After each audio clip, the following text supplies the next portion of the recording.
बिस्मिल्लाहिर्रहमानिर्रहीम। आज हम पढ़ने वाले हैं कक्षा 6 का हिंदी, जो राम नरेश त्रिपाठी जी के लिखा हुआ है अरमान कविता। कौन कविता है? अरमान कविता। ध्यान दीजिए, देखिए पढ़िए। है शौक यही अरमान यही, क्या कहते हैं? है शौक यही अरमान यही, हम कुछ करके दिखलाएंगे, हम कुछ करके दिखलाएंगे, मरने वाली दुनिया में हम वाली दुनिया में हम अमरों में नाम लिखाएंगे। अमरों में नाम लिखाएंगे। अब यहाँ कुछ शब्द को समझते हैं। शौक, शौक के माने होता है इच्छा। शौक के माने क्या होता है? इच्छा। अरमान के माने होता है लालसा। क्या होता है? लालसा या अभिलाषा। दुनिया के माने होता है संसार। दुनिया के माने क्या होता है? संसार। दुनिया ने संसार। अमर जो कभी न मरे, अमर जो कभी न मरे।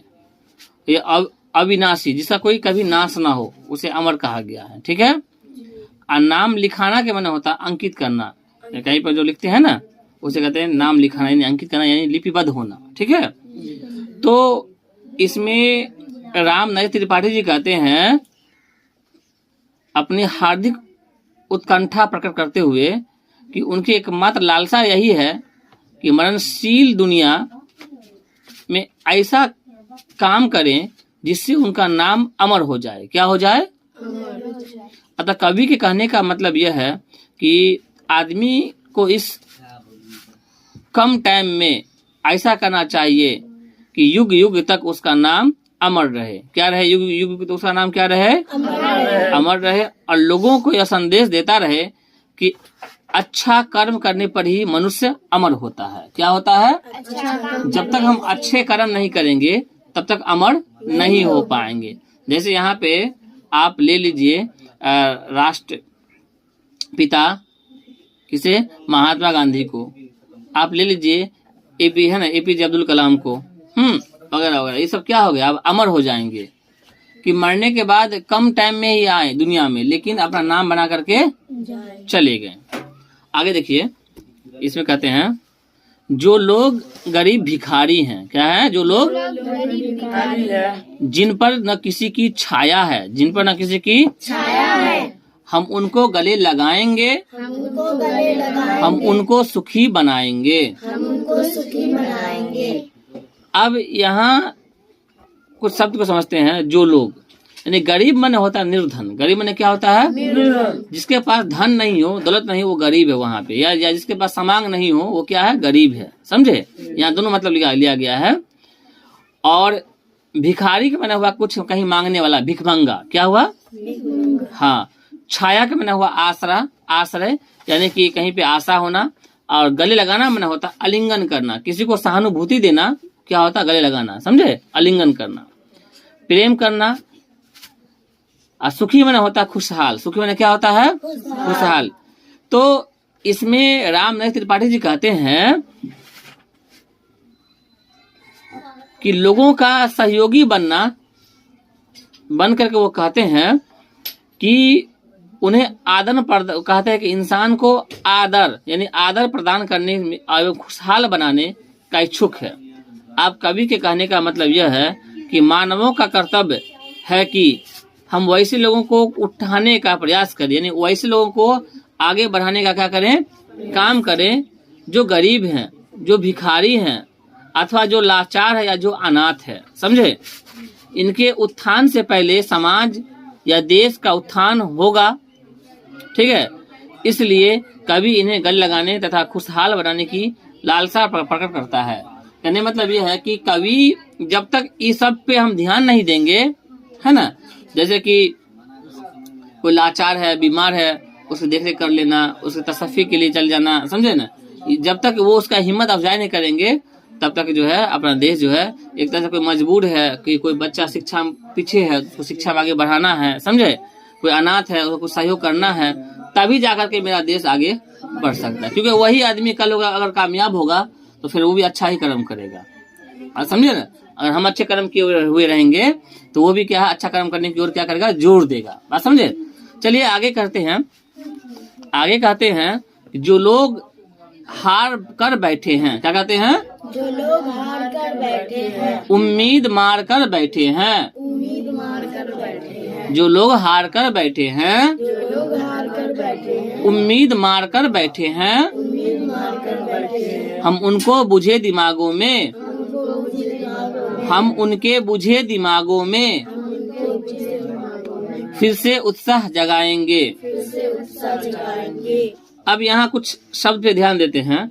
हार कर के माने हुआ थक कर बैठ जाना, क्या करना, थक कर बैठ जाना, या निराश हो जाना, क्या होना। हाँ, उम्मीद मारकर माने होता है यानी उम्मीद मारकर यानी आशा में, जैसे उम्मीद नहीं कहते हम आपकी उम्मीद से ही है यहाँ पे, जैसे तुम सब आए यहाँ पढ़ने के लिए या तुम सब आए हो यहाँ पढ़ने के लिए एक उम्मीद से आए हो कि सर हमें कुछ बताएंगे कि नहीं, और जब तक तुम अपना बैठ के याद कर रहे थे, है कि नहीं। अब हम तुम्हें अभी बता रहे हैं। उसी तरह अब यहाँ देखो बुझे माना हुआ हताश, क्या हुआ, हताश, समझना। सुप्त दिमाग माना होता है मन, दिमाग से मतलब क्या लिया गया, मन, दिमाग से मतलब क्या लिया गया, मन। और उत्साह माना होता है जोश, उत्साह माना क्या होता है, जोश। जैसे मान चलो होली आई, दिवाली आई, या है ना ईद आता है ना, कोई भी अभी त्योहार आने वाला है, अभी दिवाली आने वाला है हाल फिलहाल में, छठ भी है, तो क्या है इंसान के अंदर उत्साह हो जाता है, नहीं होता है कि नहीं, उसके लिए बंदोबस्त करना शुरू कर देते हैं, हर चीज का बंदोबस्त करना धीरे धीरे आम कर देते हैं। तो यही कहते हैं, इसमें कभी कहते हैं कि इसमें कर्तव्य पर ध्यान दिया गया। किस पर ध्यान दिया गया है, कर्तव्य पर ध्यान दिया गया है। और कहा कि बार बार की विफलता के कारण हताश है। कहा अगर आप बार बार हार जाते हो तो इसका कारण पता है क्या है, आपका एक हताश, अगर आप उम्मीद से हार गए तो हर चीज से हारना शुरू कर दीजिएगा, ठीक है। और अनुकूल परिस्थिति की आशा में है। कवि वैसे हताश निराश के मन में उत्साह का संचार कर नव निर्माण में जुट जाने का संदेश देता है। कहते हैं कवि कहते हैं कि आपको जिंदगी से हार कर नहीं बैठना है, बल्कि उसका मुकाबला करना है। उसे क्या करना है, हाँ, और उसका डर करके हो या खुश होकर के हो या अपने धैर्य रख करके हो, उसका इंतजार करना चाहिए आपको, समझे। और विपत्ति जब आवे, जब मुसीबत आवे, तो उससे जो है आप आगे निपटा जा सके। चलिए आगे देखिए, आगे कहते हैं रोको मत आगे बढ़ने दो, आजादी के दीवाने हैं। किसे दीवाने हैं, आजादी के दीवाने हैं। हम मातृभूमि की सेवा में अपना सर्वस्व लगाएंगे। कहते हैं रोको मत आगे बढ़ने दो, आजादी के दीवाने हैं, हम मातृभूमि की सेवा में अपना सर्वस्व लगाएंगे। अब यहाँ पे सदा समझिए आप, मत मना होता नहीं, मत मना क्या होता है, नहीं। आजादी के मना होता है स्वतंत्रता, क्या होता है, मातृभूमि मना हुआ जन्म भूमि, क्या हुआ, जन्म। देश के माने हुआ सर्वस्व, यानी देश से मतलब बुरा हुआ हर, यानी मातृभूमि यानी मातृभूमि माना जन्म भूमि और देश होता है, ठीक है, क्या होता है, हाँ, मातृभूमि यानी अपना देश, ठीक है। और सर्वस्व माना होता है सब कुछ, क्या होता है, सब कुछ। अब कभी इसमें कहना ये चाहते हैं, देखिए रामनाथ त्रिपाठी जी कि आजादी के परवाने को निर्बाध आगे बढ़ने दो। कहा कि जो इंसान के मन में आजादी का ख्याल हो और उसका मन में हो कि हम खुद स्वतंत्र होकर रहें, तो उसे हमेशा आगे बढ़ाते रहना चाहिए। उन्होंने मातृभूमि की पराधीनता के बंधन को काटने के लिए अपना तन मन धन सब कुछ अर्पित कर दिया। क्या कर दिया, अर्पित मन होता है निछावर कर देना, क्या कर देना, हाँ, निसार कर देना। अतः कवि वैसे लोगों को सावधान करता है जो स्वतंत्रता प्राप्ति के मार्ग में कोई बाधक है, वह उन्हें ऐसा करने से मना करता है, क्योंकि आजादी के दीवानों ने अपना सर्वस्व मातृभूमि के बलि देवी पर न्यौछावर कर दिया था। मतलब जो आजादी के जो दीवाने थे वो अपना हर चीज एक जमीन के टुकड़े के लिए दान कर दिए थे, यदि अपना देश के लिए क्या कर दिए, दान, यहाँ तक कि अपना खून लहू तक निकाल दिए, लेकिन अपना देश को आजाद कराने में, ठीक है। चलिए आगे देखिए, आगे कहते हैं, आगे क्या कहते हैं, गौर सुनिए। कहता है कि यहाँ पे हम उन वीरों के बच्चे हैं, हम उन वीरों के बच्चे हैं जो धुन के पक्के सच्चे हैं, जो धुन के क्या है, पक्के सच्चे हैं। हाँ, हम उन वीरों के बच्चे हैं जो धुन के पक्के सच्चे हैं। देखो सच्चे हैं, यहाँ पे थे लिखा हुआ है, जो धुन के पक्के सच्चे थे। हम उन वीरों के बच्चे हैं जो धुन के पक्के सच्चे थे, हम उनका मान बढ़ाएंगे, हम उनका मान बढ़ाएंगे, हम जग में नाम कमाएंगे। अब यहाँ कुछ ध्यान दीजिए, बच्चे, बच्चे माने होता संतान, क्या होता है? संतान। धुन माने होता लगन, धुन के माने क्या होता है? लगन। जब कोई चीज को हम लगन से करते हैं, जैसे अभी हम लगन से पढ़ाई कर रहे हैं, तो इंशाल्लाह जरूर कामयाब होंगे, है ना। जरूर हमें उसके अंदर है ना इल्म की सम्मा रोशन होगी, जरूर शिक्षा प्राप्त होगी।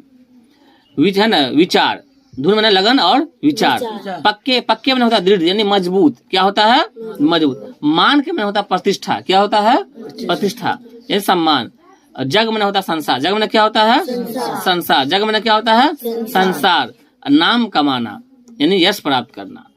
इसमें कवि राम नरेश त्रिपाठी जी कहते हैं कि अपने पूर्वजों की महानता का वर्णन करते हुए कहते हैं, किसे कहते हैं?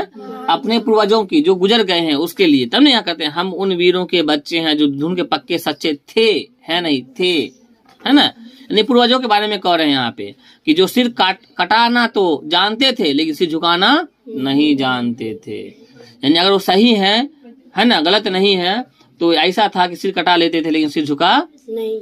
हमारे पूर्वज दृढ़ विचार के थे, दृढ़ पक्के विचार के थे। यानी ऐसा था कि जो बोल देते सो बोल देते, वो भी बोलते तो सोच समझ के बोलते। ऐसा नहीं कि कुछ बोल देते आजकल, जैसा आज बोले कुछ और, कल को बोले कुछ और, परसों बोले कुछ, ऐसा नहीं है। और आया तो मुंह बदल दिया, ऐसा नहीं थे, बल्कि सोच समझ के बोलते थे, है ना, परख करके बोलते थे। उसके बाद ही वो जो बोल देते थे उस पर अटल रहते थे। वो उनकी वीरता का गुणगान आज भी दुनिया करती है। इसलिए हम भी उन मार्ग पर चलने का प्रयास करेंगे जिससे हमारे पूर्वजों की प्रतिष्ठा बढ़ेगी और हमारा नाम दुनिया में श्रद्धा से लिया जाएगा। ठीक है।